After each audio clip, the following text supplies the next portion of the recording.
Di sini, di Sunway Medical Center, kami selalu siap untuk apa yang harus dilakukan hari ini. Apapun yang datang melalui pintu itu, kami selalu ada dan siap dalam sekejap. Karena apabila Anda bersama kami, yakinlah bahwa Anda berada di tangan yang tepat. Tidak terhitung pasien yang kami rawat setiap hari oleh para ahli terbaik di negara ini. Di antara mereka adalah pemimpin dari spesialis masing-masing. Langkah pertama menuju pemulihan selalu yang paling sulit untuk dilakukan. Namun kami akan berada di sana di setiap langkahnya. Sunway Medical Center dilengkapi dengan teknologi medis paling canggih di negara ini. Memberikan prosedur medis dari para ahli, mulai dari perawatan kanker hingga berbagai operasi umum dengan pendekatan minimal invasif. Menghapus akar masalah kesehatan Anda segera dengan presisi dan efektivitas. Semua demi kenyamanan pasien, sehingga mereka dapat sembuh lebih cepat, beristirahat dengan baik, dan lebih singkat tinggal di rumah sakit. Kami ingin mendapatkan pasien kami kembali berdiri dan kembali ke kehidupannya. Tidak perlu mengeluarkan biaya untuk menyediakan peralatan rehabilitasi yang canggih, karena kesembuhan tidak ternilai harganya. Pusat keunggulan kami yang lengkap selalu mudah diakses lewat ujung jari Anda. Setiap unit diperlengkapi untuk memenuhi setiap kebutuhan spesifik Anda, memberikan mereka perawatan primer terbaik yang kami tawarkan. Sunway Medical Center juga merupakan bagian integral dari kota pintar yang terus berkembang, mendapatkan pengalaman yang berbeda. Bersenang-senang di bawah sinar matahari, Bersantai di sepanjang hari. memberikan pendidikan berkualitas kelas dunia. Semua yang Anda butuhkan ada di sini, dalam jangkauan tangan. Kami telah melewati banyak hal dengan para pasien. Tapi apakah yang membuat kami tetap terus berjalan adalah mengetahui bahwa kami membuat perubahan. Dan apa yang membuat hari-hari kami menjadi lebih ceria adalah melihat pasien kami keluar rumah sakit dengan tersenyum. Lebih baik daripada ketika mereka masuk.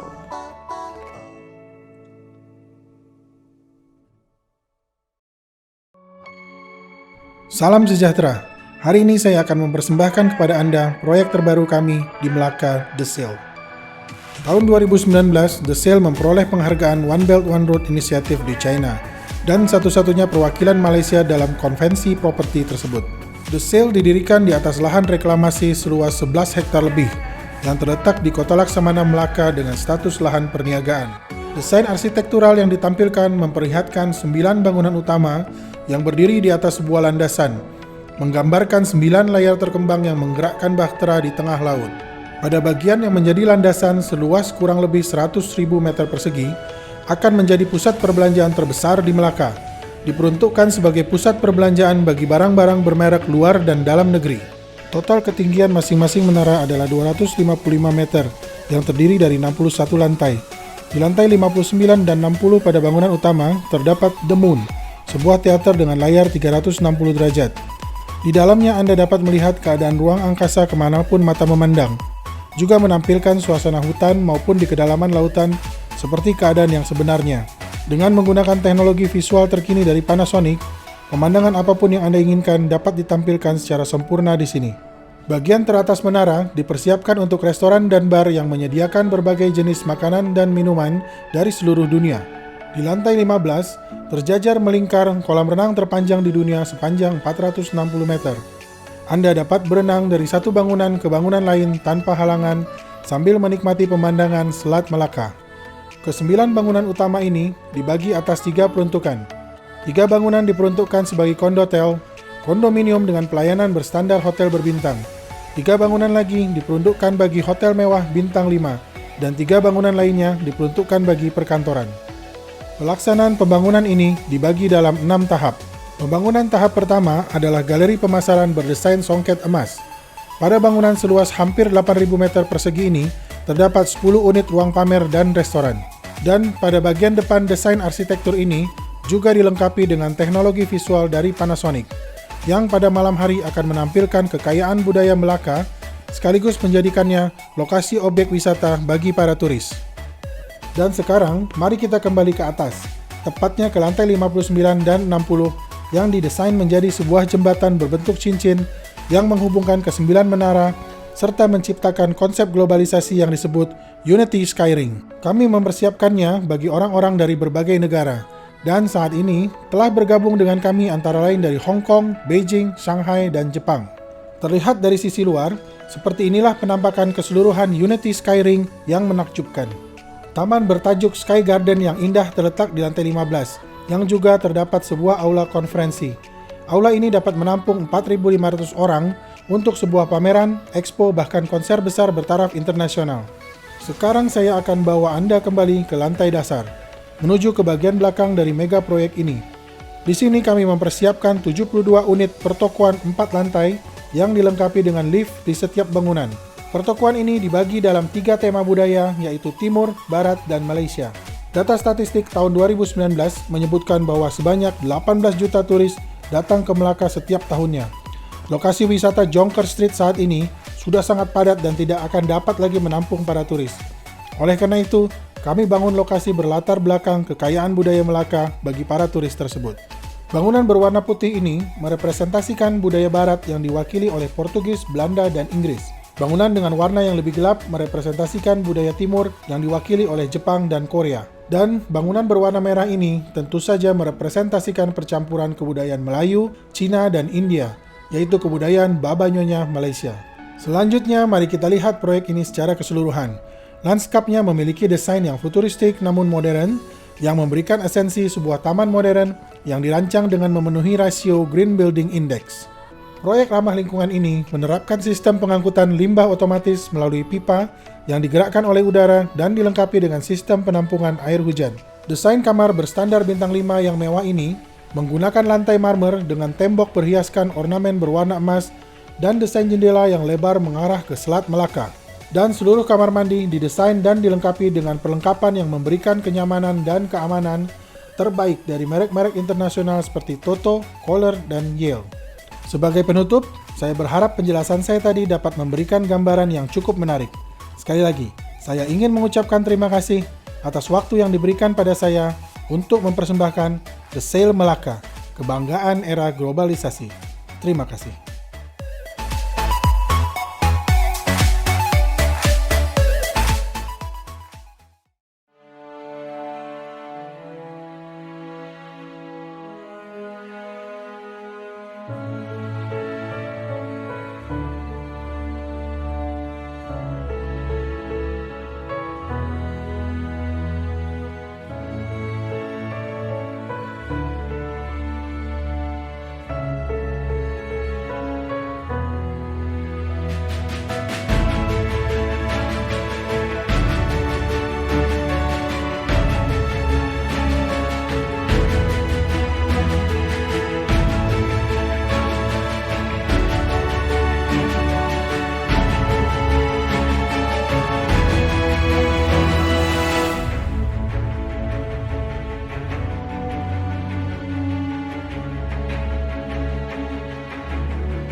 Shalom.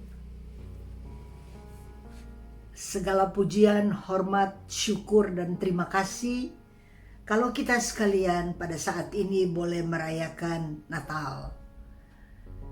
Bagi persekutuan FKUKI, berkat Tuhan turun atas kita sekalian. Pada malam hari ini saya akan bawa firman Tuhan, dan firman Tuhan itu hidup.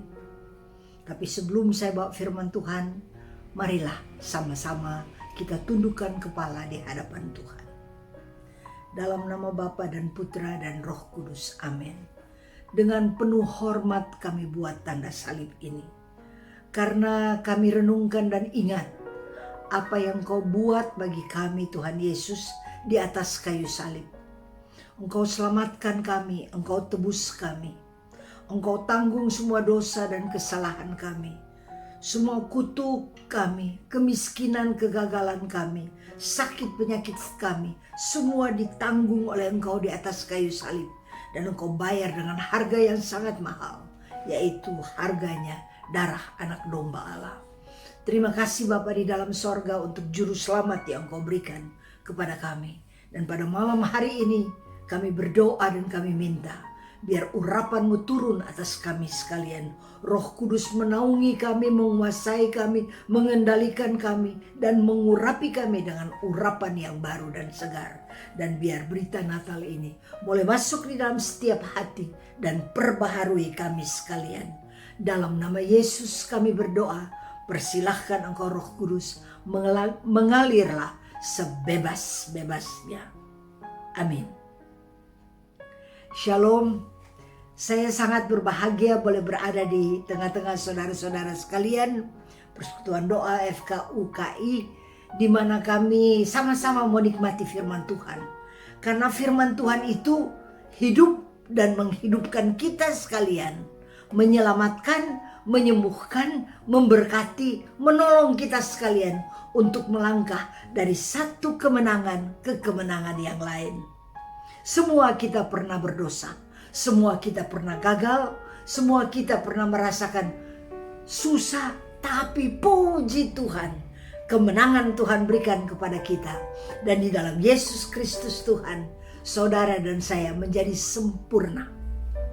Marilah pada malam hari ini kita sama-sama buka kitab Yesaya 9, di mana pada ayat 5 berkata, sebab seorang anak telah lahir untuk kita.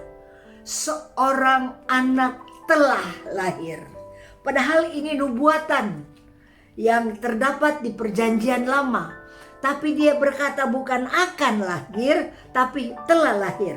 Mari sama-sama kita lihat Injil Lukas 2 ayat 11. Berkata demikian, hari ini telah lahir bagimu juru selamat, yaitu Kristus Tuhan di kota Daud. Di dalam Injil Lukas dikatakan hari ini katanya telah lahir bagimu juru selamat, yaitu Kristus Tuhan di kota Daud. Saya bersyukur bahwa untuk kita sekalian telah lahir juru selamat.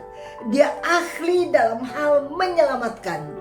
Pada masa pandemi seperti ini, dia selamatkan kita sekalian dari berbagai tekanan kesulitan, dari berbagai tekanan sakit penyakit. Dia selamatkan kita dari berbagai tekanan ekonomi, kesusahan yang kita hadapi pada masa pandemi ini. Tapi kalau kita datang kepada juru selamat, kita menghadap dia, kita cari wajahnya, dan kita lihat bagaimana dia selamatkan. Saya lihat memang banyak toko tutup, banyak orang secara ekonomi tertekan.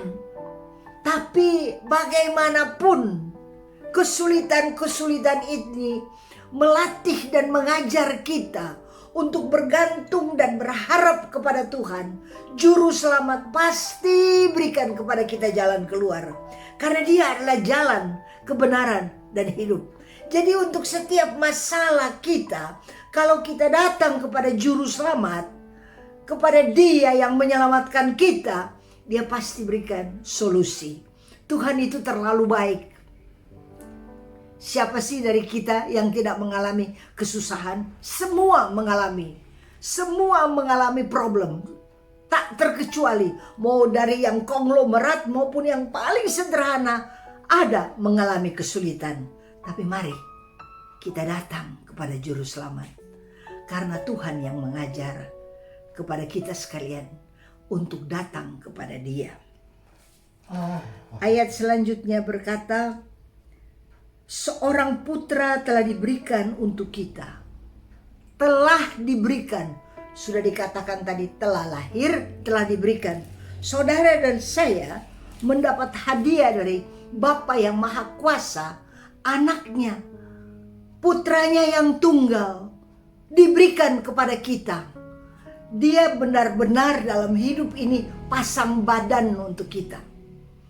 Ketika kita mengalami kesulitan dalam bentuk apapun, ingat, di Getsemani, Tuhan pernah berkata, Bapa, jikalau cawan ini dapat dilalukan daripadaku, lalukanlah. Kenapa Tuhan begitu takut meminum cawan ini?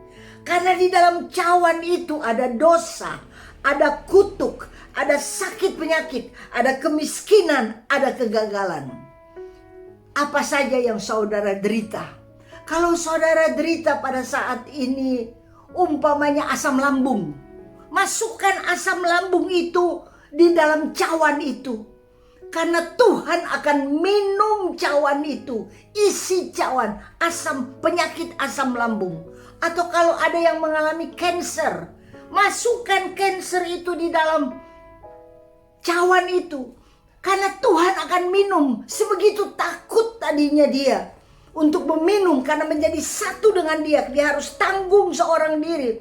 Masukkan cancer itu di dalam cawan itu. Dan Tuhan minum. Untuk kita sekalian, apapun penderitaan, apapun kesusahan, apapun sakit penyakit, masukkan di dalam cawan. Tuhan minum. Makanya pada saat itu, apa kata firman Tuhan? Dia begitu takut sehingga peluhnya berubah menjadi darah. Dan darah itu berteteskan ke tanah. Saudara dan saya hanya terbuat dari tanah belaka. Kita berkata, teteskan darah anak domba Allah ke tanah ini. Dari yang terkutuk engkau ubah menjadi terberkati. Dari sakit penyakit engkau ubah menjadi sehat. Dari kegagalan engkau ubah menjadi sukses. Siapa yang dapat membuat ini? Kecuali Juru Selamat, Penebus. Anak itu, anak Allah, Juru Selamat kita. Hanya Dia dan Dia saja yang dapat mengubah kehidupan saudara dan saya. Kita semua pernah berdosa, kita semua pernah gagal, kita semua dahulu orang terkutuk. Tapi Tuhan ubah dari terkutuk menjadi anak Allah. Di dalam Kristus kita adalah ciptaan baru. Dan di dalam Kristus kita adalah ahli waris kerajaan sorga. Terima kasih Bapa untuk anak yang kau berikan, yaitu putramu yang tunggal, Tuhan kami Yesus Kristus. Kita boleh merayakan Natal dengan hati yang bersuka cita. Karena anak Allah ini mengubah kehidupan kita. Dari gagal menjadi lebih daripada pemenang. Ayat selanjutnya berkata, lambang pemerintahan ada di atas bahunya. Lambang pemerintahan ada di atas bahunya. Tanggung jawab. Dia taruh lambang pemerintahan di atas bahunya. Saudara ingat ketika dia mencari domba yang hilang, ketika dia menemukan domba yang hilang, di mana dia taruh domba yang hilang? Di atas bahunya. Kalau saudara ada saat ini galau atau ada kesusahan, ada problem, ingat lambang pemerintahan ada di atas bahu Tuhan. Dia sangat bertanggung jawab di dalam kehidupan saudara dan saya. Dia bertanggung jawab semua kesusahan kita, dia taruh di atas bahunya. Semua kesukaran, semua tekanan kita, dia taruh di atas bahunya. Dan kita juga yang tadinya hilang ada di atas bahunya. Betapa baiknya Tuhan. Dia taruh kita. Bukan dia marah-marahin, bukan dia tendang-tendang. Kalau di dunia ini orang buat salah kalau boleh ditendang, yang gak buat salah juga ditendang. Tapi kalau Tuhan, dia taruh di atas bahunya.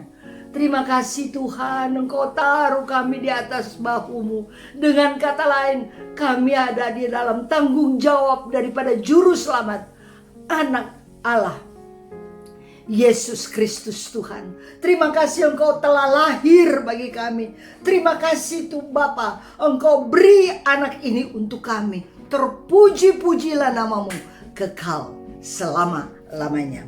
Ayat selanjutnya berkata, dan namanya disebutkan orang penasehat ajaib. Berapa banyak orang tersesat karena cari nasihat dari orang-orang yang tidak bertanggung jawab. Tapi kita, saudara dan saya, punya penasehat yang ajaib. Semua kita pernah buat salah.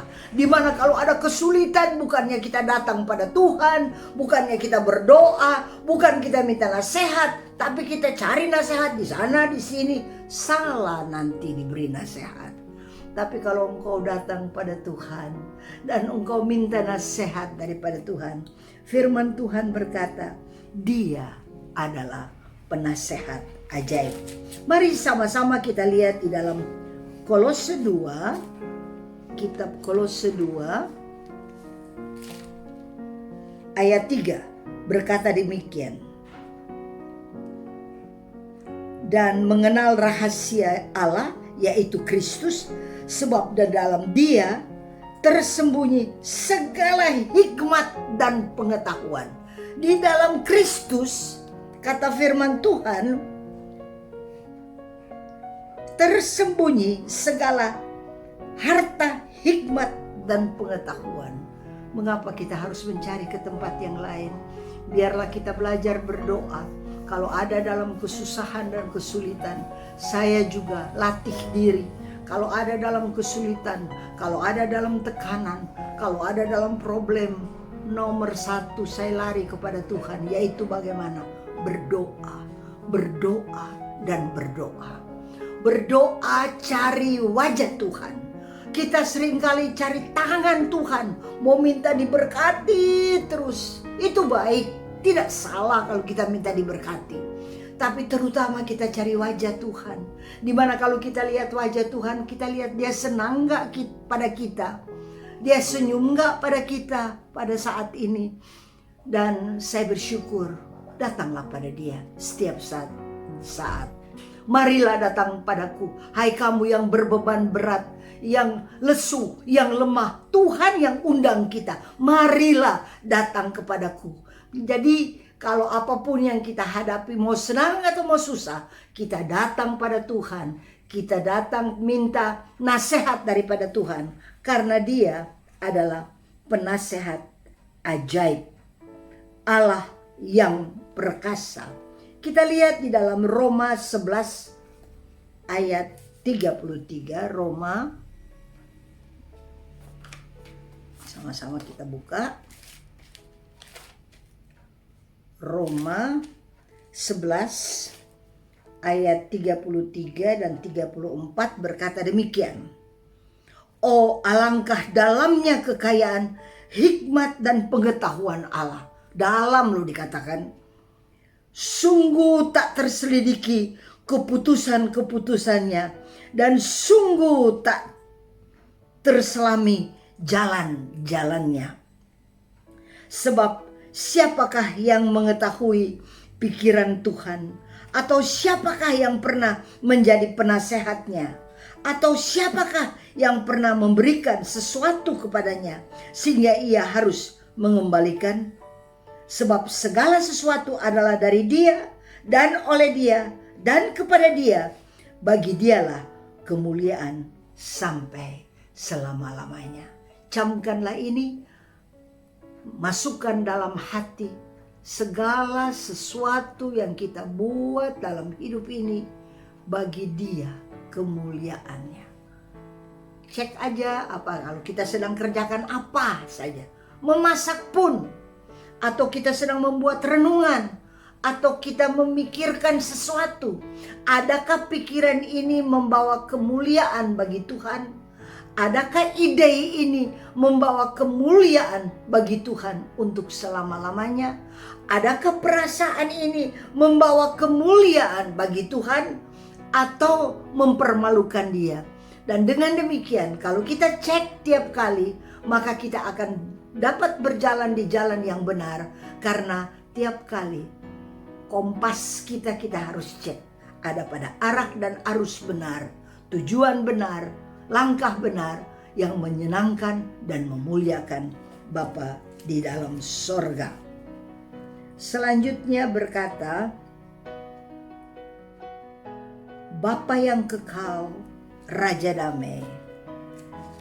Siapapun raja dia ada di dunia ini, siapapun yang berkuasa di dalam dunia, ada masa periodenya. Kalau menjadi ketua suatu badan, suatu organisasi,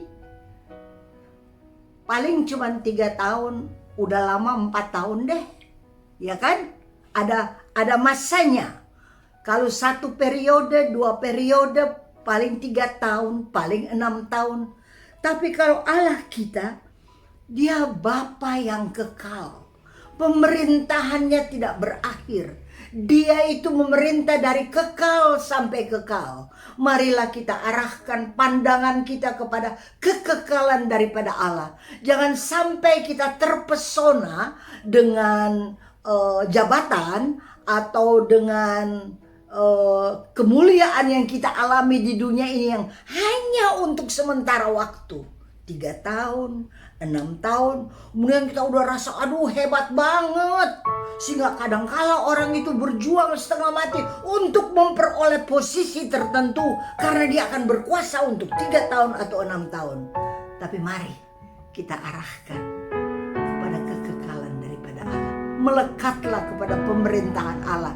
Bapa yang kekal, tidak ada berakhir pemerintahannya, kuasanya tidak berakhir. Sehingga kalau saudara dan saya ambil keputusan yang kita ambil itu menyenangkan hati Bapa di surga. Karena ukuran kita adalah ukuran kekal, bukan untuk sementara.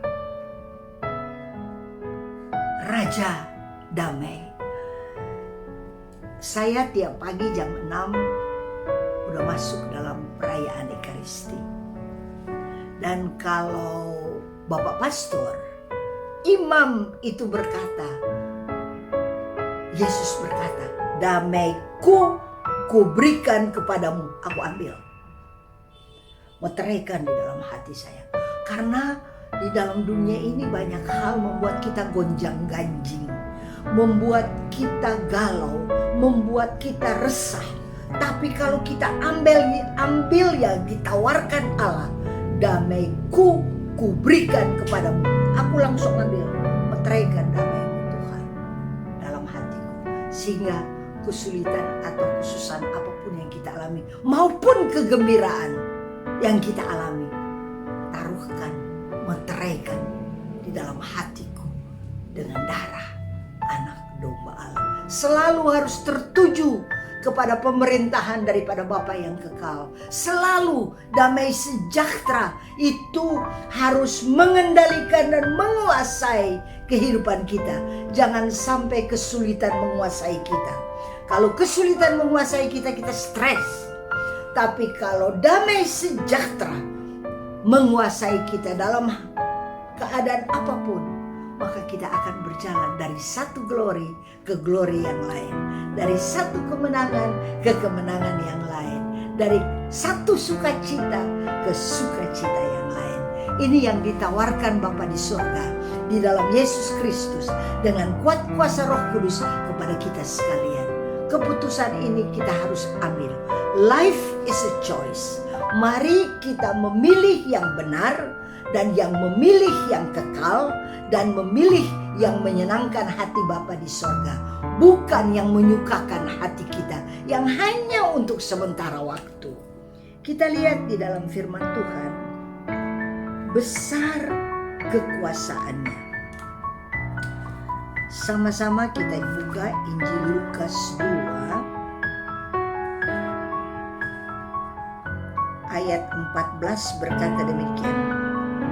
Kemuliaan bagi Allah di tempat yang maha tinggi dan damai sejahtera di bumi di antara manusia yang berkenan kepadanya. Rupanya damai sejahtera yang Tuhan berikan adalah kepada manusia yang berkenan kepadanya. Rupanya tidak semua orang dapat damai sejahtera. Kalau tidak berkenan kepadanya, dia tidak berikan damai sejahtera. Luar biasa. Jadi biar kemuliaan bagi Allah di tempat yang maha tinggi, kita berikan kemuliaan. Apa yang kita lihat, apa yang kita rasa, apa yang kita dengar, apa yang kita ucap, apa yang kita renungkan, adakah itu membawa kemuliaan bagi Allah? Kalau tidak bawa kemuliaan bagi Allah, singkirkan itu. Karena Alkitab berkata, damai sejahtera di bumi di antara manusia yang berkenan kepadanya. Tuhan, biar seluruh keberadaanku, seluruh eksistensiku boleh berkenan kepadamu. Karena kalau Engkau berkenan kepadaku, Engkau berikan damai sejahtera. Yang diperlukan oleh kita manusia adalah damai sejahtera. Belas kasihan daripada Tuhan dia curahkan kepada kita, dan damai sejahtera dia berikan kepada kita. Kalau dulu, kalau saya naik pesawat, dia goncang dikit pun ada takutnya. Tapi saya dapati saya sekarang, kalau saya terbang, saya mau pergi kemana, ada goncangan-goncangan yang terjadi, tapi sungguh ada damai sejahtera yang melampaui segala akal. Nggak ada ketakutan, nggak ada kecemasan. Itu semua dari Allah. Tidak ada yang lebih berharga daripada damai sejahtera yang dia berikan kepada kita. Jadi kita ini bukan berjalan di dalam ketakutan, kecemasan, tapi kita berjalan di dalam ketenangan karena Tuhan berikan kepada kita sekalian damai sejahtera. Biarlah kita semua merayakan Natal ini di dalam damai sejahtera daripada Tuhan. Tuhan berkenan, dia beli kita dengan harga yang sangat mahal. Dia bayar kita lunas di atas kayu salib. Harganya adalah darah anak domba Allah ditumpahkan bagi kita. Dia mati bagi kita agar kita hidup. Dia bangkit untuk berikan kemenangan bagi kita. Dia naik ke sorga untuk menyediakan tempat tinggal, bukan pasanggerahan, tapi tempat tinggal bagi kita sekalian. Dan satu waktu kelak, kalau kita berdiri di hadapan Tuhan, kita tak bercacat, tak berkerut, karena pertolongan Roh Kudus yang mengingat-ingatkan kita dari hari ke hari untuk hidup di dalam kebenaran Dia, untuk hidup di dalam kemuliaan Dia, untuk hidup menyenangkan hati Bapa di dalam sorga. Firman Tuhan berkata bahwa besar kekuasaannya dan damai sejahtera tidak akan berkesudahan di atas takhta Daud dan di dalam kerajaannya. Biarlah kita yang memperoleh damai sejahtera daripada Tuhan, kita renung-renungkan, kita ingat-ingat tiap hari dan tiap kali. Kalau Tuhan sudah berikan kepada kita damai sejahtera, biar kita lanjutkan. Karena menurut firman Tuhan, damai sejahtera yang Tuhan berikan tidak akan berkesudahan. Terima kasih Bapa di dalam surga. Engkau pilih kami untuk menikmati damai sejahtera daripadamu. Dan damai sejahtera itu tidak akan berkesudahan. Di atas takhta Daud dan di dalam kerajaannya. Tuhan, kerajaan-Mu adalah kekal untuk selama-lamanya. Dan biar kami melangkah selalu di dalam kerajaan yang tak berkesudahan dan dalam kerajaan yang sungguh-sungguh abadi. Karena itu, karena Ia mendasarkan dan mengokohkannya dengan keadilan dan kebenaran dan sekarang sampai selama-lamanya. Terima kasih Tuhan. Kami boleh hidup di dalam kerajaan yang tak berkesudahan dan selama-lamanya. Kami boleh merayakan Natal, Raja di atas segala raja yang telah lahir di dalam dunia ini. Dan tawarkan kita memerintah bersama-sama dengan Dia. Dan pemerintahannya tidak berkesudahan selama-lamanya. Damai sejahtera selama-lamanya. Kasih selama-lamanya. Bapa di dalam sorga, untuk Natal yang Kau berikan kepada kami, kami boleh rayakan. Juru selamat telah lahir, anak telah diberikan, sehingga dalam hidup kita yang sementara ini kita rayakan yang kekal dari Bapa di dalam surga. Terpuji-pujilah nama Tuhan selama-lamanya. Selamat Natal, Tuhan berkati, nikmati damai sejahtera, nikmati terang yang ajaib, dan nikmati berkat yang Tuhan curahkan dalam hidup kita. Tuhan memberkati seluruh persekutuan FKUKI. Tuhan berkati. Amin. Kami bersyukur dan berterima kasih bahwa kami sudah tiba pada akhir dari perayaan Natal dari FKUKI di Kuala Lumpur. Terima kasih firman Tuhan telah diberitakan dan tibalah saatnya kami datang menghadap Tuhan dan berdoa. Mari kita berdoa. Dalam nama Bapa dan Putra dan Roh Kudus. Amin. Maha besar Bapa di dalam sorga. Terima kasih Tuhan. Kami boleh nikmati firman Tuhan. Kabar baik, kabar sukacita. Di mana para orang Majus mencari Engkau. Di manakah Engkau? Dan ketika mereka mencari Engkau Tuhan, mereka begitu bertekun sampai mereka bertemu dengan Engkau. Tuhan Yesus mempersembahkan, sesudah itu baru mereka pulang. Ajarlah kami Tuhan, dalam hidup kami yang satu kali ini, bertekun sedemikian rupa sampai kami tiba padamu Tuhan. Kami menyembah Engkau Tuhan, dan kami mempersembahkan persembahan kepadamu sesuai firman Tuhan. Terima kasih Bapa di dalam sorga. Engkau begitu baik untuk kami sekalian. Sepanjang hidup kami Engkau sudah berkati. Dan saat ini kami berterima kasih untuk semua berkat yang Kau curahkan kepada kami sepanjang tahun 2021. Engkau berikan kepada kami kesehatan, Engkau berikan kepada kami kekuatan, Engkau berikan kepada kami hati yang tahu bersyukur. Dan tibalah saatnya kami terima berkat dari tempat yang maha tinggi. Biar damai sejahtera yang melampaui segala akal tercurah pada kami sekalian. Biarlah Engkau taruh di dalam hati kami lapar dan haus akan kebenaran firman Tuhan. Terima kasih kuasa Roh Kudus-Mu menguasai kami, mengendalikan kami, mengurapi kami senantiasa. Dan kami sangat bersyukur bahwa kalau kami berdoa kepadamu Bapa, Engkau jawab dan Engkau dengar. Terpuji-pujilah namamu kekal selama-lamanya. Segala pujian, hormat, kemuliaan kami kembalikan kepadamu. Karena kami sudah diberkati oleh Engkau, dan kami akan berjalan melangkah dalam nama Tuhan Yesus Kristus. Sebentar lagi kami tinggalkan tahun 2021 dan kami masuk di dalam tahun 2022 bersama-sama dengan Engkau, dengan berkat dan rahmat daripadamu.